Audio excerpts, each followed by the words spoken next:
A good man is not driven by ego in the way modern culture often assumes. He does not wake up each day thinking about dominance, control, or proving his superiority over others. Instead, his inner world is shaped by responsibility. Responsibility to provide, to protect, to keep his word, and to be someone others can rely on when things fall apart. While ego seeks applause, responsibility seeks results. And because results are often quiet, the work of a good man is frequently invisible. A good man measures his value internally, not externally. He does not ask, "Do they admire me?" but rather, "Did I do what needed to be done?" He cares deeply about competence, integrity, and dependability. If he says he will be there, he will be there, even when it costs him comfort, recognition, or personal convenience. This mindset makes him steady, but it also makes him vulnerable to being overlooked because responsibility does not announce itself loudly. Many women are taught to associate masculinity with confidence displays, boldness, and assertiveness. While these traits can exist in good men, they are not the foundation. The foundation is duty. A good man often carries pressure silently, believing it is his role to handle problems without burdening others. He internalizes stress not because he feels superior, but because he feels accountable. When something goes wrong, his first instinct is not to blame, but to ask himself what he could have done better. This sense of responsibility also shapes how a good man loves. He does not love recklessly. He loves thoughtfully. He considers consequences. He thinks long term. He is careful with promises because he understands that words carry weight. When he commits, it is not impulsive, it is intentional.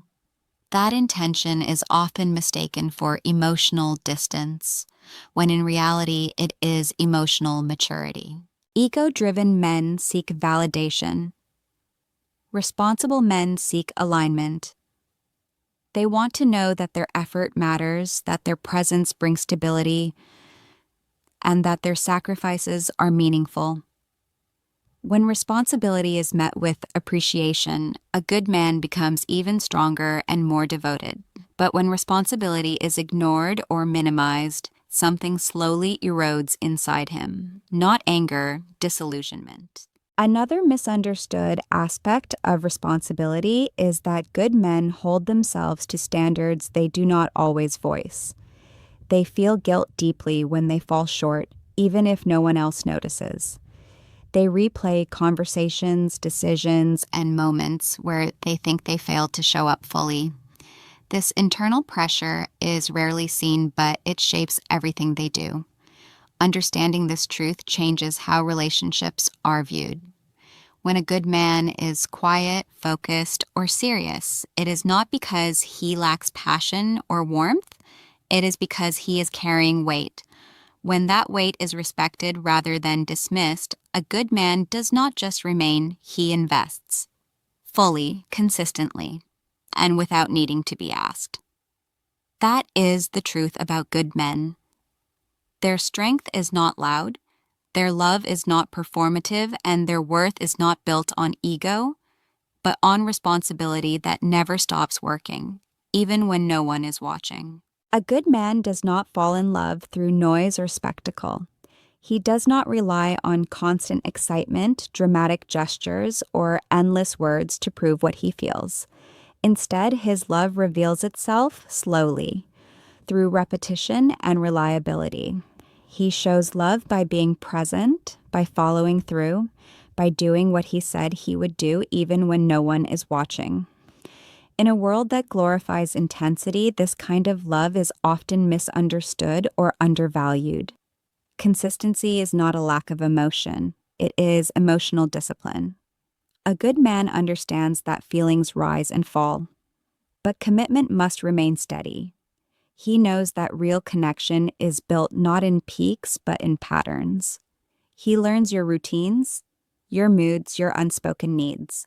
He remembers the small details not to impress you, but because he pays attention. And over time, those small acts form a foundation that is far stronger than grand gestures that come and go. Many women are taught to associate passion with unpredictability. The highs and lows feel alive, electric, unforgettable.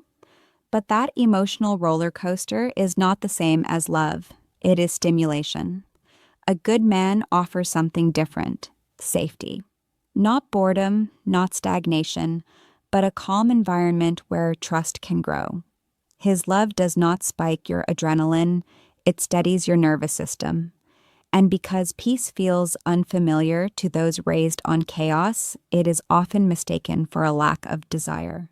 A good man does not rush love because he respects it. He understands that what builds quickly can collapse just as fast. So he moves with intention. He lets attraction deepen naturally. He gives you space to be yourself without pressure. And while others may try to win affection through charm or urgency, he wins it through endurance. Day after day, choice after choice, he chooses you. This kind of love requires patience to recognize. It does not demand attention. It does not threaten to leave if it is not constantly validated. A good man assumes that love is proven over time, not declared repeatedly. He does not need to remind you of his presence because he is already there. And because of this, his love can feel ordinary until it is gone. When consistency is mistaken for complacency, good men often find themselves unappreciated. They give stability and receive comparison. They offer reliability and are measured against excitement. Over time, this disconnect creates distance, not because they stop caring, but because they realize their love is not being understood. And when a good man withdraws, it is quiet. There are no dramatic exits, only a gradual pulling back of energy. The tragedy is that consistency is often valued only in hindsight. It is missed when chaos returns, when promises break, when uncertainty replaces safety. Only then does the weight of steady love become clear. Only then does its rarity reveal itself. A good man's love may not overwhelm you at first, but it will hold you when life becomes heavy. It will remain when novelty fades. It will stay when things are no longer easy. And that is the truth many never learned. The deepest love is not loud. It is loyal. It is stable. And it proves itself not in moments, but in years. Good men feel just as deeply as anyone else, but they learn early that expressing those feelings comes with consequences. While they may experience fear, insecurity, hope, and love with great intensity, they are often conditioned to manage those emotions privately. From a young age, many are taught, directly or indirectly, that emotional exposure is a liability, that showing too much can lead to judgment, loss of respect, or being seen as weak. So instead of shutting down emotionally, good men learn to filter. This emotional restraint is not indifference, it is protection. A good man thinks carefully before speaking about what he feels, because he understands the weight words carry. He does not want to say something he cannot take back or express emotion in a way that might be misunderstood. When he opens his mouth, he wants it to mean something. Silence for him is often a form of control, not avoidance. Many women misinterpret this quietness as emotional unavailability. They assume that if a man is not constantly expressing his feelings, then those feelings must not be strong. But in reality, good men often feel so deeply that they fear the damage of expressing emotions poorly. They replay conversations in their minds. They weigh outcomes. They ask themselves whether speaking will improve the situation or complicate it further. If they believe it will only add confusion or conflict, they choose restraint. A good man's emotional depth often shows itself through actions rather than words. He adjusts his behavior to protect the relationship. He notices shifts in mood. He anticipates needs without being asked. These are emotional responses, even if they are not verbal. His care is practical, grounded, and intentional. But because modern culture equates emotional expression with constant verbal affirmation, these signals are often overlooked. There is also fear beneath the silence. Many good men have learned that once vulnerability is revealed, it can be remembered forever and used during moments of conflict. So they become careful with what they share and when. They do not open up to everyone, and they do not do it quickly. When a good man finally reveals his inner world, it is not casual, it is a sign of trust. This selective vulnerability means that when a good man is misunderstood or dismissed, it cuts deeply. He may not argue or explain himself aggressively. Instead, he retreats. He becomes quieter, not because he has stopped feeling, but because he feels too much to keep exposing himself without safety.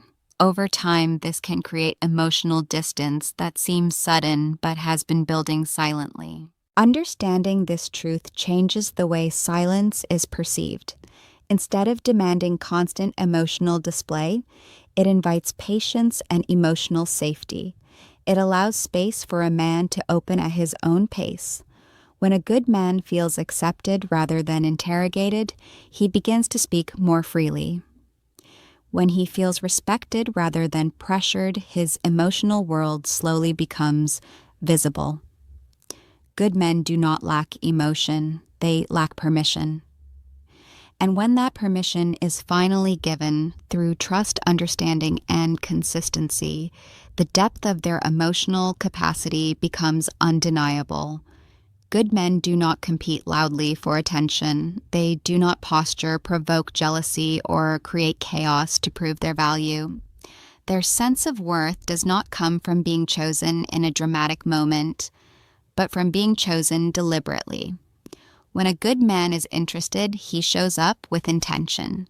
He offers clarity, effort, and respect.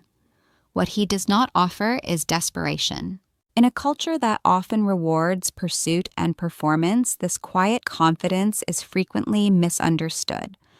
A good man assumes mutual interest should be mutual effort. If he senses confusion, mixed signals, or emotional games, he does not respond by trying harder. Instead, he pauses. He observes. He waits.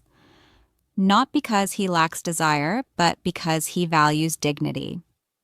To him, chasing someone who is unsure feels less like romance and more like self-disrespect. Many women are taught that men will fight to be chosen if they truly care. But good men do not fight for attention. They offer presence.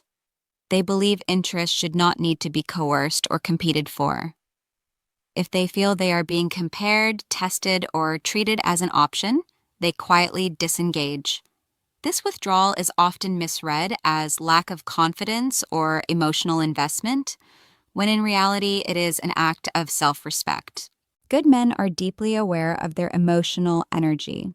They know that attachment, once given, is not easily withdrawn, so they are careful where they invest it. When they sense that their effort is not reciprocated, they choose to protect themselves rather than push harder. This protection does not look dramatic. There are no ultimatums, no accusations, no scenes. There is simply distance. This is where many connections quietly die.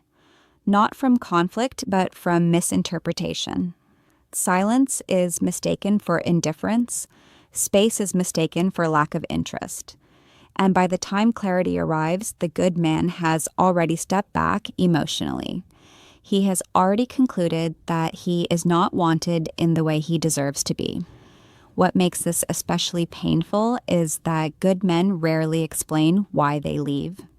They do not want to pressure, guilt, or manipulate. They assume that if they must convince someone to choose them, the relationship has already lost its foundation. So they leave without drama, believing that someone who truly wants them would not require persuasion. This behavior is not rooted in arrogance. It is rooted in boundaries. A good man understands that his value does not increase through competition. He knows that love built on rivalry is unstable. He wants to be chosen freely, not as the best option among many, but as the clear one. When a good man finally withdraws, it is often mistaken as emotional coldness, but internally, it is restraint. It is the decision to walk away before resentment forms, before self-respect erodes, before love turns into self-doubt. Understanding this truth reframes withdrawal. It is not abandonment, it is self-preservation. Good men do not leave because they do not care. They leave because they care enough not to beg for what should be given willingly. Good men do not crave constant praise or grand admiration. What they need, often more than they will ever admit, is appreciation. Praise focuses on outcomes, success, achievements, visible wins. Appreciation recognizes effort, intention, and sacrifice. And for a good man, effort is where his heart truly lives. A good man spends much of his life giving quietly. He fixes problems before they become visible. He absorbs stress so others don't have to. He makes decisions with long-term consequences in mind, even when those decisions cost him comfort or ease. Most of this labor goes unnoticed because it is preventative rather than reactive. When things are stable, it looks like nothing is happening. But stability is the result of constant, unseen work.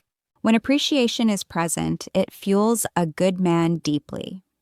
A simple acknowledgement, being seen, being valued, being recognized, strengthens his commitment more than any compliment ever could. It tells him that his effort matters, not just the results. It tells him that his presence is not replaceable. For a man who defines himself by responsibility, this recognition is everything. The absence of appreciation does not usually cause immediate conflict. Good men are patient. They assume effort will eventually be noticed. They keep giving, adjusting, and showing up. But over time, something subtle shifts. The energy changes. The eagerness fades. Not because love disappears, but because it begins to feel one-sided. This emotional withdrawal is often misunderstood. From the outside, it may look like laziness or emotional distance, but internally, it is exhaustion, the kind that comes from giving without being seen. A good man does not complain easily. He does not demand validation. He simply reduces effort where it feels unvalued. And once that reduction begins, it is hard to reverse. Appreciation also creates emotional safety. When a man feels appreciated, he feels secure enough to invest more of himself. He becomes more expressive, more present, more open. When appreciation is absent, he becomes guarded. He limits how much of himself he offers, not out of spite, but out of self-preservation. Many women underestimate how deeply appreciation affects a man's sense of purpose. While love makes him feel connected, appreciation makes him feel useful. It affirms that his role matters. Without it, he begins to question his place, not just in the relationship, but in his own identity as a provider, protector, and partner. This is why criticism without appreciation is especially damaging. A good man can handle feedback. He wants to improve.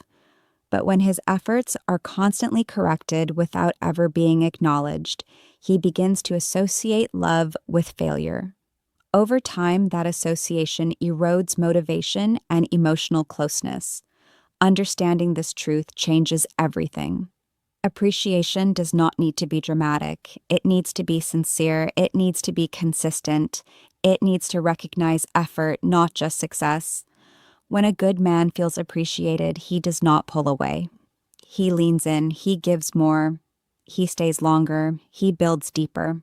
And when appreciation is missing, he does not fight or protest.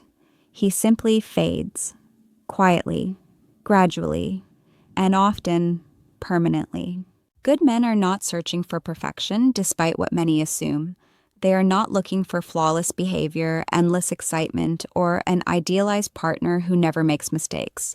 What they truly seek is peace, emotional peace, mental peace, the kind of peace that comes from knowing their efforts are respected, their intentions are trusted, and their presence makes life calmer rather than heavier. Life already places immense pressure on a good man. He carries responsibility in his work, in his family, and in his own expectations of himself. When he comes into a relationship, he is not looking for another battlefield.